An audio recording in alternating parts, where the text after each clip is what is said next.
Hi, I'm an old guy and I do maths. Today we're looking at an example involving expected value. So we're in probability and it's headed up the lottery problem, maybe the lottery question. Anyway, let's get going. So a $1 lottery ticket has a 25% chance of winning $5 and a 5% chance of winning $10. How much would you expect to win in any game? Now this is looking at the problem from a theoretical point of view. We're not assuming that someone gets particularly lucky and wins three times in a row or anything like that. This is about expectation based upon mathematics. So how do we set this up? Well, there are two things to look for. We're looking for the outcome, P, which is the amount of a win or a loss. Now, where's the loss here? Well, if you have a 25% chance of winning $5 and a 5% chance of winning $10, and the ticket costs $1, then at some point you're going to come away from this $1 down, and we're going to call that a loss. The other thing we've got is the probability of P, the outcome, which is written like this. That's the probability of an outcome. So here are the possible outcomes. And I was talking about you being $1 down. This is negative $1. That illustrates you being $1 down. $5 up, $10 up. And here are the probabilities. And how I arrived at this number was, it is 1 minus this and minus this. So we have a 5% chance of $10 expressed as 0.05, which is 5% divided by 100. 25% of $5 expressed as this, and a 70% chance of being $1 down.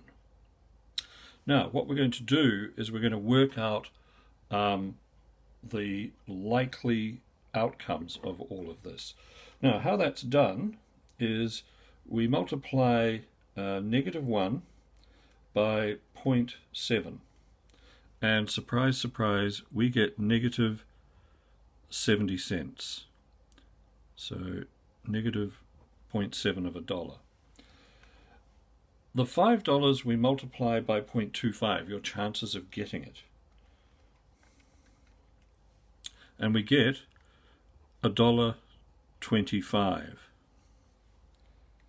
The $10 we multiply by 0.05 and we get 50 cents. Half a dollar.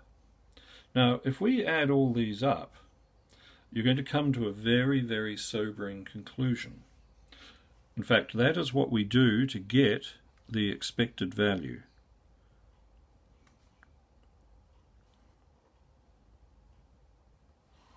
Okay, so we're going to add that and that and that. Negative 0.7 plus 1.25 plus 0.5. And what you're going to get is $1.05. Well, it's sobering in two respects. It's not going to be very profitable for the lottery people. In fact, they're going to run at a loss. Over time, they're going to run at a loss because they're getting $1 in, and on average, they're paying out $1.05. And note, I said on average. This is the mean value of the outcomes, which is a subject for another video, but just keep that in the back of your mind. So how did we come to this? Well, we took the probability of each outcome, and these are discrete variables. There's no $5.75 outcome. There's no $2 outcome. There's a negative $1, there's a $5, and there's a $10 outcome. We multiplied each of these by their probabilities and added those up. And we came to $1.05. And as I said, what that means is that the lottery people are running at a 5-cent loss per game on average. It doesn't mean a great deal for somebody on the other side of this. Yes, their expected outcome is $1.05 on average, but that's an experimental. That's not an experimental. It's not a real life example. It's a theoretical example. They could just as easily have a losing streak and lose, I don't know, seven games in a row.